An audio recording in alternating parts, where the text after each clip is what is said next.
야곱이 아들들을 불러놓고서 일렀다. 너희는 모여라. 너희가 뒷날에 겪을 일을 내가 너희에게 말하겠다. 야곱의 아들들아, 너희는 모여서 들어라. 너희 아버지 이스라엘이 하는 말에 귀를 기울여라. 요셉은 들망아지, 샘 곁에 있는 들망아지, 언덕 위에 있는 들나귀다. 사수들이 잔인하게 활을 쏘며 달려들어도, 사수들이 적개심을 품고서 그를 관역으로 삼아도 요셉의 활은 그보다 튼튼하고 그의 팔에는 힘이 넘친다. 야곱이 섬기는 전능하신 분의 능력이 그와 함께 하시고, 목자이신 이스라엘의 반석께서 그와 함께 계시고, 너의 조상의 하나님이 너를 도우시고 전능하신 분께서 너에게 복을 베푸시기 때문이다. 위로 하늘에서 내리는 복과 아래로 깊은 샘에서 솟아오르는 복과 젖가슴에서 흐르는 복과 태에서 잉태되는 복을 베푸실 것이다. 너의 아버지가 받은 복은 태고쪽 산맥이 받은 복보다 더 크며 영원한 언덕이 받은 풍성함보다도 더 크다. 이 모든 복이 요셉에게로 돌아가며 형제들 가운데서 으뜸이 된 사람에게 돌아갈 것이다. 그리고 엿새 뒤에 예수께서는 베드로와 야고보와 그의 동생 요한을 따로 데리고서 높은 산에 올라가셨다. 그런데 그들이 보는 앞에서 그의 모습이 변하였다. 그의 얼굴은 해와 같이 빛나고 옷은 빛과 같이 희게 되었다. 그리고 모세와 엘리야가 그들에게 나타나더니 예수와 더불어 말을 나누었다.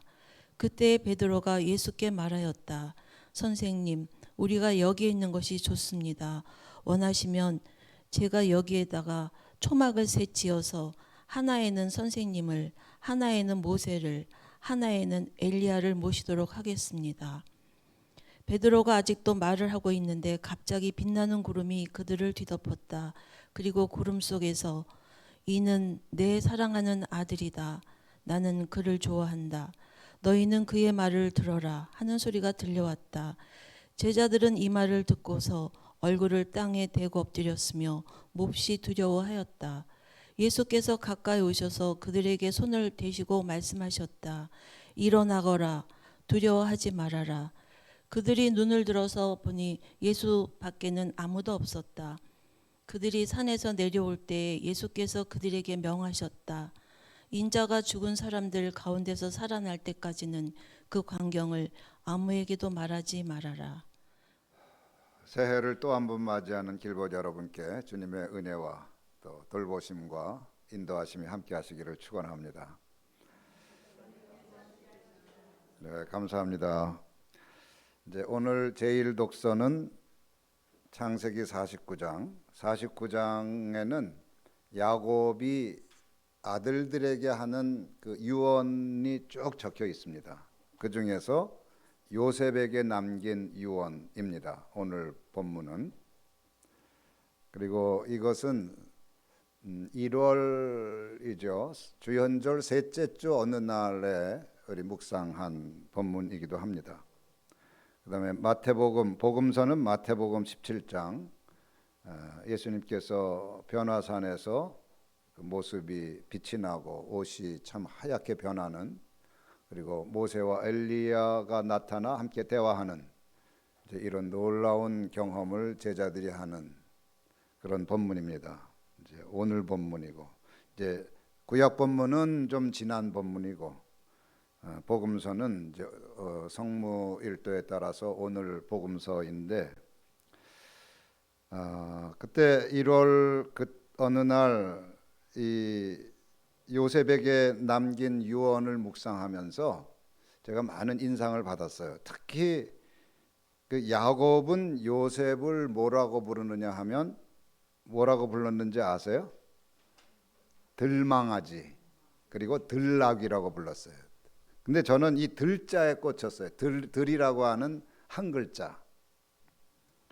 그래서 오늘 설교 제목이 뭡니까? 들의 영성이에요. 들. 그 한 글자. 그 들의 영성. 그걸 묵상한 것을 먼저 말씀을 드리고, 이것이 우리 변모주일 그 본문과 어떻게 연결이 되는지 결론으로 말씀을 드리려고 합니다. 자, 들망아지와 들나귀 어떤 이미지가 풍깁니까? 집 울타리 안에서 평온하게 살아가는 가축이 아닙니다. 거칠고 황량한 환경에서 살아가는 그야말로 야생의 생명입니다. 경계 안에서 주인에게 순응하는 대가로 안전을 얻기보다 경계 밖에서 치열하게 생존을 이어가야 하는 아주 강인한 생명의 상징입니다. 이것이 들망아지, 들나귀가 풍기는 이미지이죠. 그리고 이 은유, 아버지 야곱이 아들 요셉을 왜 들망아지, 들나귀로 불렀는지 그 이유가 있어요. 왜? 그야말로 요셉의 삶 자체가 그런 삶이었기 때문입니다. 형들에게 살해 위협을 받고 노예로 팔려간 요셉은 가족의 울타리 바깥으로 쫓겨난 경계 바깥의 존재입니다.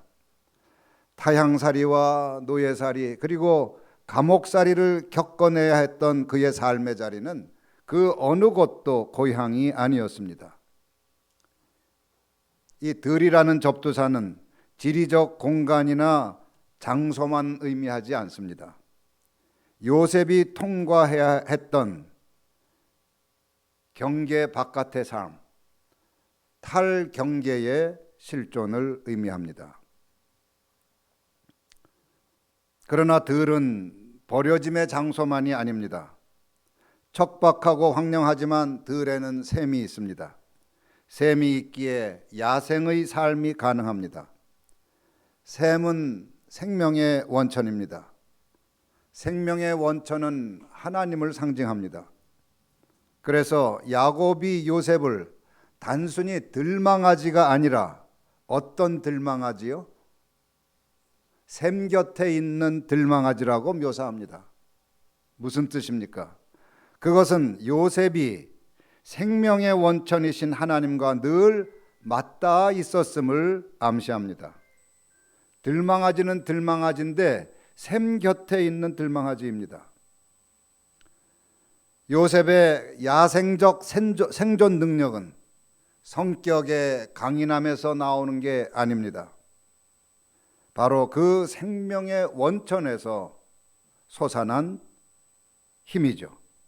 그 힘으로 요셉은 그 야생의 그 척박하고 황량한 삶을 버텨냈고 살아냈던 것입니다. 그러면서 자기만 유익을 얻는 것이 아니라 다른 사람에게 복의 통로가 되었던 사람이지요. 이러한 요셉은 적개심을 품고 잔인하게 달려드는 사수들의 공격에도 꺾이지 않는다고 오늘 성경은 묘사합니다. 거칠고 황량한 야생의 삶, 매일 생존을 걱정하며 살아야 하는 경계 바깥의 삶이 빚어내는 좌절과 절망도 요셉을 꺾지는 못합니다. 그는 샘 곁에 있는 들망아지, 곧 생명의 원천이신 하나님과 맞닿아 있고 하나님께 늘 접속하는 사람이기 때문입니다. 사실 이러한 요셉의 삶은 어떻게 보면 인간 보편의 삶일지도 모릅니다. 인간은 울타리 안에서 경계 안에서 평온하게 살기를 바랍니다. 직업과 사회적인 역할, 인간관계와 평판, 돈과 권력 같은 안전장치의 경계 안에 안주하려고 합니다. 그러나 삶은 그렇게 단순하지 않고 호락호락하지 않습니다. 삶은 우리를 끊임없이 경계 바깥으로 내몹니다. 이 들은 예기치 않은 때에 기대하지 않은 낯선 방식으로 엄습할 때가 많습니다. 병원에서 최후 통첩 같은 의사의 한마디를 듣는 순간,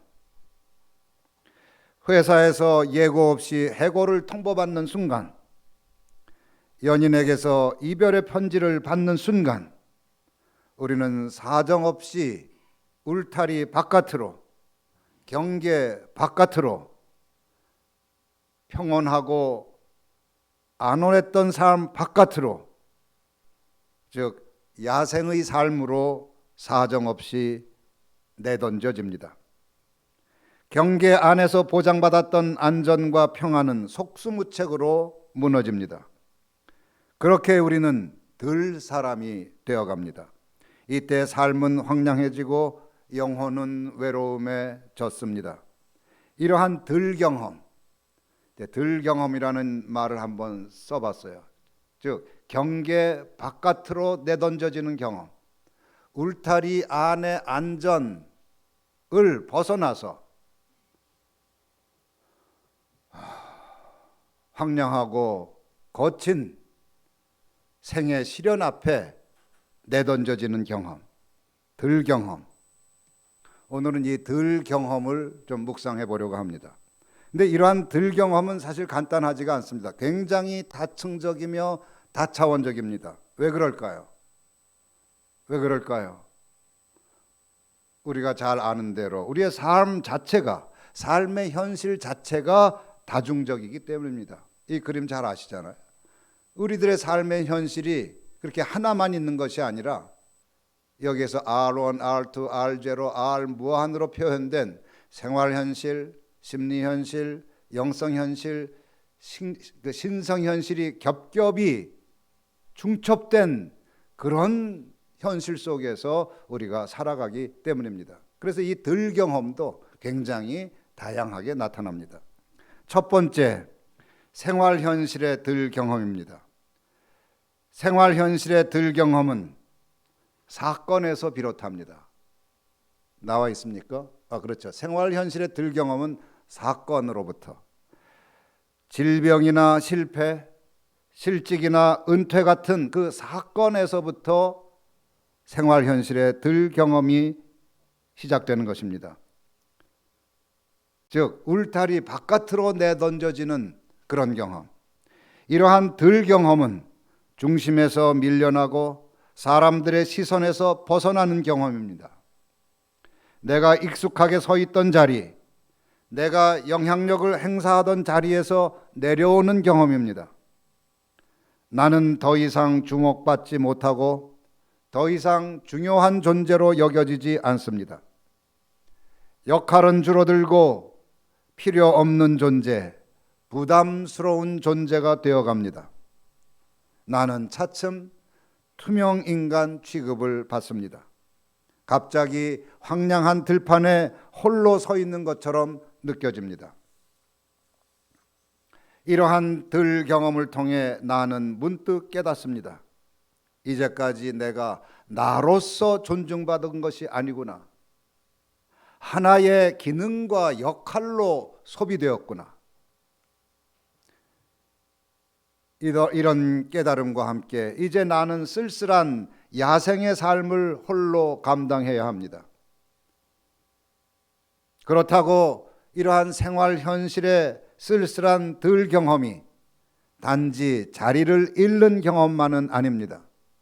그것은 동시에 벗겨지는 경험이기도 합니다.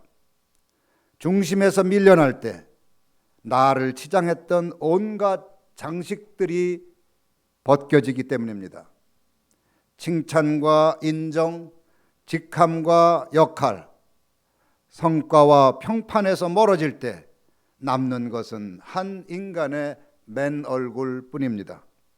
그 맨 얼굴 앞에서 삶은 질문합니다. 너는 누구냐? 이제까지 너는 너 자신을 역할과 기능과 직업으로 스스로를 평가했는데 이제 그 모든 것 없이도 너는 살아갈 수 있느냐? 들 경험은 이런 질문을 통해 진실을 향한, 실제를 향한 여정을 다시 시작하게 합니다. 새로운 삶을 시작하게 하는 거예요. 쓰라리지만, 외롭지만, 힘들지만 그런 사건으로 일어난 생활 현실의 들 경험은 새로운 삶, 보다 진실한 삶을 향한 여정을 시작하게 하는 것입니다.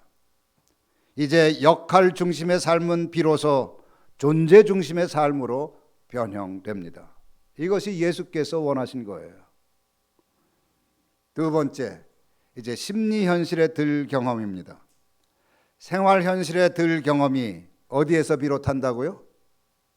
사건에서 비롯한다면 심리 현실에 들 경험은 무엇을 통해서? 해석을 통해서 일어납니다.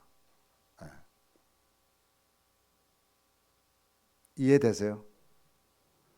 생활 현실에 들 경험이 사건을 통해서 일어난다면 이제 심리 현실에 들 경험은 해석을 통해 일어납니다. 무슨 얘기냐? 생활 현실에서 중심과 자리를 잃으면 마음은 곧장 나를 해석하기 시작합니다. 너는 무가치한 존재야. 이것도 해석이거든요. 너는 실패한 존재야. 너는 사랑받을 자격이 없어. 너는 버림받았어. 적개심을 품은 사수들이 요셉에게 활을 쏘아대며 달려든 것처럼 이 심리 현실에서도 마음에서도 음흉한 사수들이 적개심을 품고 나에게 활을 쏘아대는 거예요. 해석의 활을 쏘아대는 것입니다. 그럴수록 열등감이 깊어집니다. 수치심이 얼굴을 내밉니다. 밤마다 억울함이 들끓고 분노가 치솟습니다. 소외감과 외로움이 뼛속까지 스며듭니다.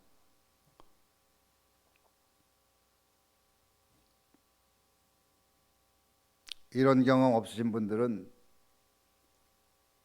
행복하신 줄 알고 감사하시기 바랍니다. 타인의 시선에서 밀려나는 경험은 내면으로 스며들어 자신을 바라보는 시선을 왜곡합니다. 비교는 더욱 빈번해지고 자기 비난은 더욱 날카로워집니다. 고통과 불행의 수렁에 점점 깊이 빠져듭니다. 사건의 고통도 고통인데 사건의 고통에 해석의 고통이 겹겹이 포개지기 때문입니다. 사건으로 일어난 고통마저도 견디기 힘든데 이제 거기에 내가 퍼부은 해석의 고통까지 겹겹이 쌓이면서 삶은 더욱더 불행의 수렁으로 빠져드는 거예요. 여러분, 불행은 운명이 만드는 게 아닙니다. 내가 만들어요. 대부분의 불행은.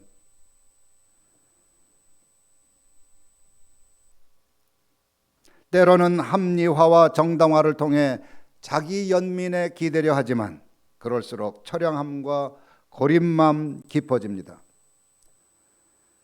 그러나 심리 현실의 들 경험은 마음의 실상을 알아차리는 경험이기도 합니다. 이게 굉장히 중요해요.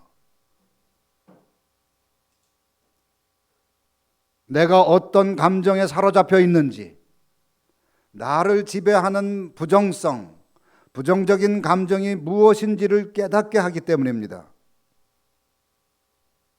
그래서 심리 현실의 들 경험은 피하면 좋겠지만 없앨 수는 없어요. 그걸 있는 그대로 경험해내야 합니다. 경험해내면서 나의 내면의 실상을 알아차려야 합니다. 이때 중요한 것은 부정적인 감정을 억누르는 것이 아닙니다. 그 아래에 있는 욕망과 두려움을 분별하는 것이 무엇보다 중요합니다. 내가 어떤 욕망이 있고 어떤 두려움을 갖고 있는지 그것을 분별해내야 돼요. 심리 현실의 들 경험은 나라고 믿었던 정체성을 무너뜨립니다. 그러나 바로 그 무너짐을 통해 일어나는 아름다운 일이 있으니 그것이 바로 거짓 자아에서 벗어나는 일입니다. 그래서 심리 현실의 들 경험은 나를 망가뜨리는 자리이면서 동시에 분별의 눈을 열어주고 나를 참자를 향해 나아가게 하는 은총의 자리이기도 한 것입니다. 세 번째, 영성 현실의 들 경험. 생활 현실의 들 경험이 무엇에서 시작되고 사건에서 시작되고 심리 현실의 들 경험이 무엇으로 이루어진다면? 해석으로 이루어진다면 영성 현실의 들 경험은 이제 부재의 체험에서 시작합니다. 하나님을 믿기는 믿는데 하나님이 더는 내 삶에 현존하시지 않는 것 같은 경험입니다. 하나님이 개념으로는 있는데, 교리로는 있는데 살아있는 실제로 경험되지 않는 거예요. 이때 기도는 메마르고 공허해집니다. 부르짖고 부르짖는데, 제가 며칠 전에도 어떤 목사님한테 그런 고백을 들었어요. 정말 기도를 열심히 부르짖고 부르짖는데 기도하고 나면 허탈하대요. 내가 도대체 뭐를 부르짖었는가? 습관처럼 부르짖는 기도. 그래서 심령은 오히려 메마르고 공허해집니다. 성경은 아무리 읽어도 의미와 영감을 감춥니다. 예배는 마음을 데우지 못하고 찬송은 감동을 일으키지 않습니다. 이제까지 뜨겁게 감당해왔던 직분 감당의 열정도 차갑게 식습니다. 생활의 황량함이나 마음의 황량함과는 다른 황량함이 엄습합니다. 그것이 바로 영혼의 황폐함입니다. 뜨겁게 사랑했던 연인이 말도 없이 사라졌을 때 같은 당혹감이, 당혹스러운 황폐함이 영혼을 병들게 합니다. 그러나 이러한 부재의 체험은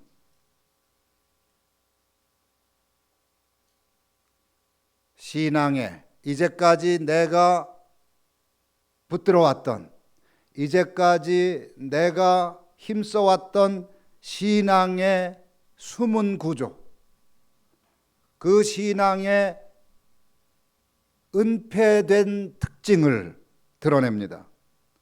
하나님을 하나님 자체로 사랑하기보다 하나님이 주시는 축복, 하나님이 주시는 위로, 하나님이 주시는 평안, 하나님이 주시는 치유, 하나님이 주시는 온갖 부흥과 성장과 성공 때문에 사랑했음이 밝혀지는 겁니다.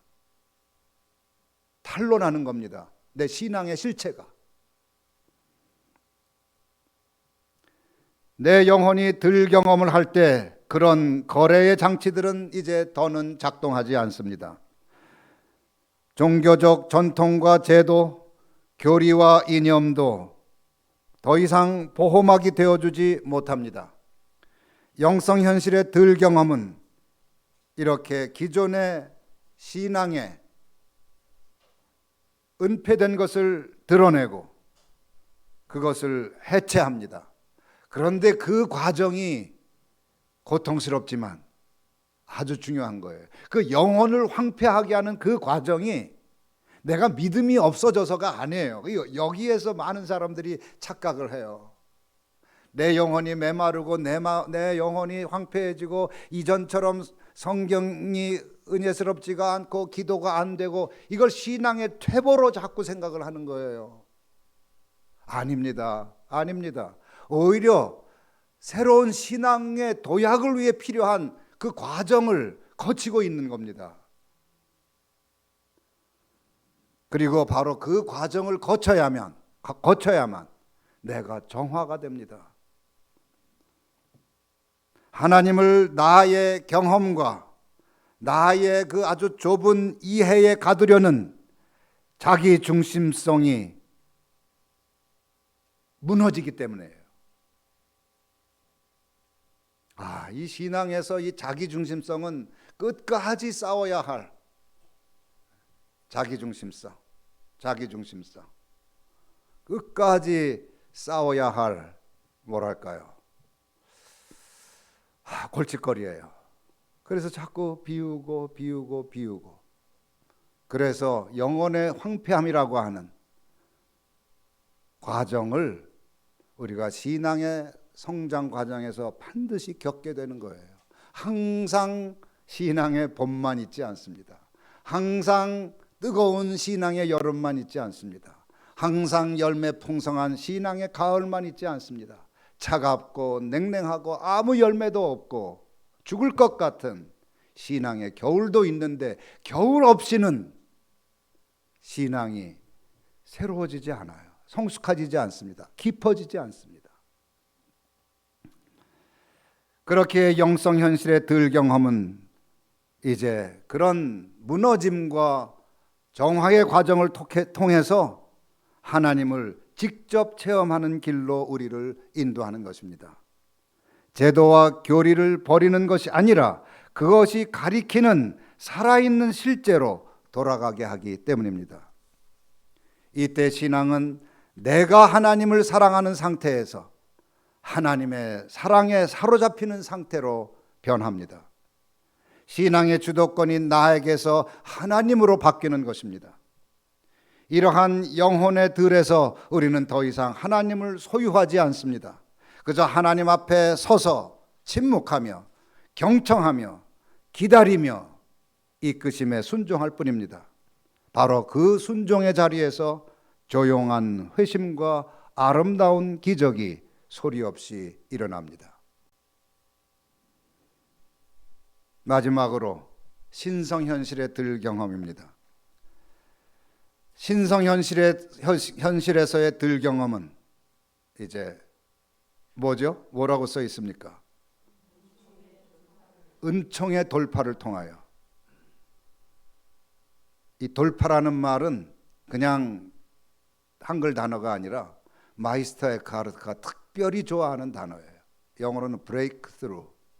그냥 돌파에 들어오는 거예요. 나의 의지와 상관없이, 나의 기대와 상관없이, 나의 요구와 상관없이 그냥 돌파에 뚫고 들어오는 거예요. 뭐가? 은총이. 신성현실의 들 경험은 사건이나 해석이나 부재의 체험에서 비롯하지 않습니다. 이 모든 들 경험을 통과했을 때 하나님 쪽에서 일방적으로 일어나는 돌파, 곧 은총의 개입에서 시작됩니다. 이제까지 그게 생활현실에서든 심리현실에서든 영성현실에서든 들 경험은 부정적인 뉘앙스를 가지고 있어요. 근데 신성현실에서의 들 경험은 부정적인 뉘앙스가 이제 완전히 벗겨집니다. 왜? 은총이기 때문에. 그런데 왜 이것을 들 경험으로 묘사하느냐? 왜 경계 바깥의 경험으로 얘기를 하느냐? 왜 울타리를 벗어나는 경험으로 이야기를 하느냐?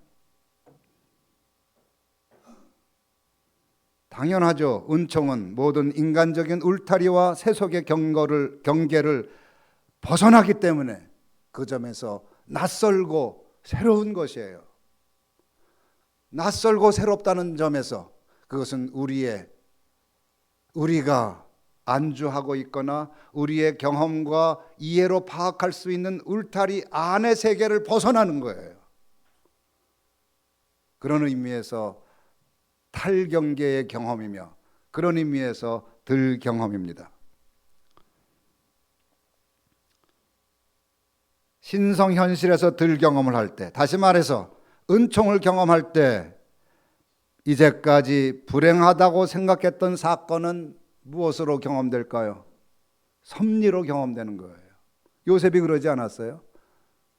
요셉처럼 기구한 운명도 없었는데 나중에 뭐라고 이야기합니까? 하나님께서 우리를 구원하시기 위해서 나를 미리 보내신 거예요. 아, 이런 바보 같은 친구 있나? 형제들한테 화 한 번 안 내고, 형제들한테 욕 한 번, 비난 한 번 하지 않고 오히려 하나님이 나를 먼저 보내신 거예요. 자기를 살해하려고 했던 형제들에게, 자기를 노예로 팔아버린 형제들에게 섭리운운하고 있는 겁니다. 이건 인간의 머리로 하는 게 아닙니다. 은총을 입은 사람이, 은총에 압도된 사람이, 그런 사람만이 그런 얘기를 할 수 있는 거예요. 이런 사람은 나의 실직도, 나의 질병도, 나의 불행도 나중에 겪어보니까 그 바탕, 바닥, 깊이에 숨어 있는 하나님의 은총을 발견하고 섭리였구나. 내가 그때 그런 일을 겪은 게 하나님의 섭리였구나. 이렇게 고백하게 되는 것이죠. 은총을 경험한 사람에게 마음의 부정성은 구원을 갈망하는 원동력이 됩니다. 은총을 경험한 사람에게 황폐한 영혼은 하나님의 복을 잉태하는 거룩한 자궁이 됩니다.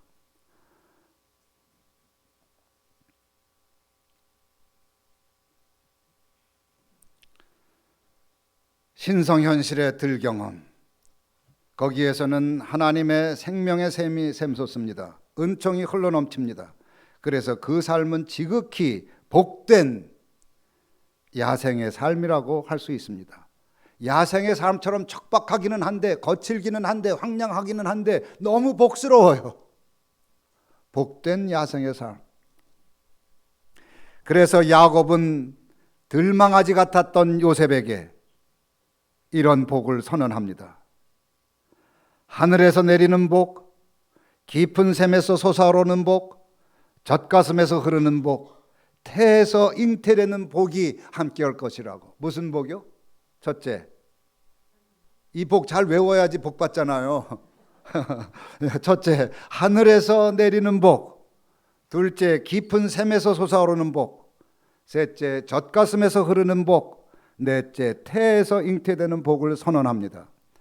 이것은 세속적인 번영에 대한 약속은 아닙니다. 존재가 새로워지고 관계가 재구성되고 삶이 재편성되는 야생의 삶, 탈경계의 은총에 대한 아름다운 묘사인 것입니다. 간단히 설명할게요. 하늘의 복은 무엇이냐? 이것은 저는 방향과 길을 열어주는 복이라고 이렇게 해석해 봤어요. 막막한 삶의 방향을 보여줍니다. 하늘을 봐야 방향 감각이 생기는 거거든요. 길이 보이는 거거든요. 그리고 하늘의 복은 삶의 우선순위를 다시 정렬해 줍니다. 무엇이 중요한데, 무엇이 중요한지 모르는 채 우왕좌왕하는 삶에 다시 무엇이 가치 있고 중요한지 그 가치의 우선순위를 재정렬해 준단 말이죠. 뭐가? 하늘에서 내리는 복이. 그럼으로써 우리를 생명과 기쁨으로 이끌어가는 길을 열어줍니다. 두 번째, 깊은 샘에서 우러나오는 복, 솟아나는 복. 깊은 샘의 복은 존재의 심층에서 솟아나는 생명력의 복입니다. 기력이 소진되고 마음이 꺾일 때에도 깊은 곳에서 솟아나는 생명력은 어떤 환경에서도 버티게 하고 끝끝내 그 환경을 살아내게 합니다. 세 번째, 젖가슴의 복. 이것은 관계와 공동체의 복입니다. 젖가슴은 한 생명이 다른 생명을 먹이는 자리입니다. 체온의 따뜻함이 전달되는 자리입니다. 보호와 신뢰가 만들어지는 자리입니다. 살리는 말 한마디, 남을 죽이는 말이 아니라 남을 살리는 말 한마디. 여러분, 그런 말을 좀 하고 계십니까? 내가 다른 사람을 좀 살려주는 말을 하고 계세요? 따뜻한 말, 생기를 북돋는 말 좀 하면서 사세요. 어디서? 집에서 우선. 그 다음에 교회에서. 교회에서. 소 닭 보듯이 그렇게 지내지 마시고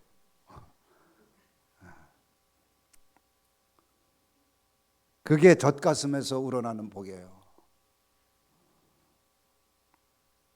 우는 사람과 함께 울어주는 공감의 가슴, 부끄러움조차 열어보일 수 있는 그 신뢰의 관계, 너는 괜찮다, 괜찮아 라고 말해주는 공동체, 이게 젖가슴의 복입니다.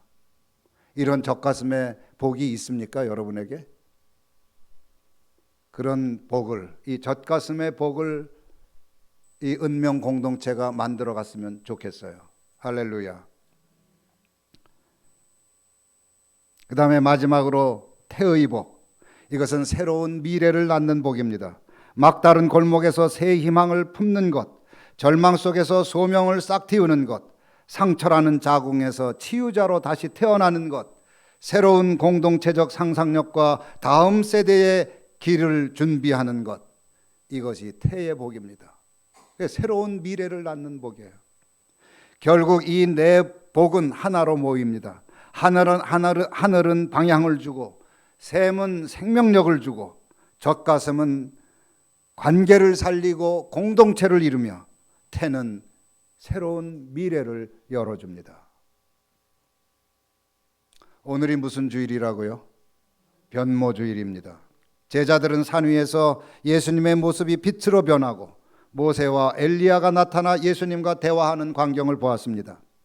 무슨 경험입니까? 신성현실의 경험이죠. 얼마나 황홀했겠어요. 예수님이 찬란하게 빛이 나고 옷은 정말 그 개역 성경의 표현으로 따지면 세상에 빨래하는 자가 그렇게 희귀할 수 없을 정도로 하얗게 되고, 모세와 엘리야가 나타나서 이 대화를 하는 광경을 볼 때 얼마나 황홀했겠습니까? 베드로는 즉시 반응을 보입니다. 뭐라고? 조막을 지읍시다. 그래서 여기에서 계속 안주하자는 그런 얘기예요. 이 신성한 빛을 붙잡아 울타리 안에, 경계 안에 보존하고 싶었기 때문입니다. 그러나 예수님은 산에서 내려가자고 하십니다. 산 아래는 들입니다. 그럼 우리는 산 위의 신비에 머무르지 않습니다. 빛을 소유하려 하지 않고 그 빛을 길잡이 삼아 이제 들로 내려가는 것이에요.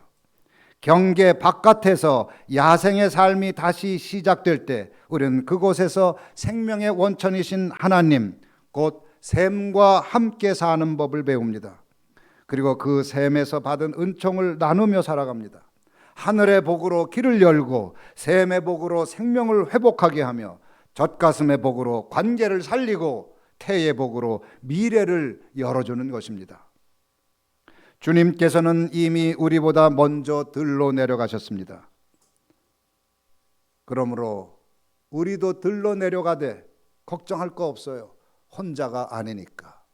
미리 들로 내려가신 분이 계시니까. 그리고 들로 가되 우리는 샘 곁으로 갑니다. 오늘 변모하신 예수 그리스도의 빛은 우리를 초막의 울타리에 가두는 빛이 아니라 복된 야생의 삶으로 파송하는 빛입니다. 이 파송에 여러분 응답하십시오. 예수님과 함께 묵묵히 걸어가시기 바랍니다.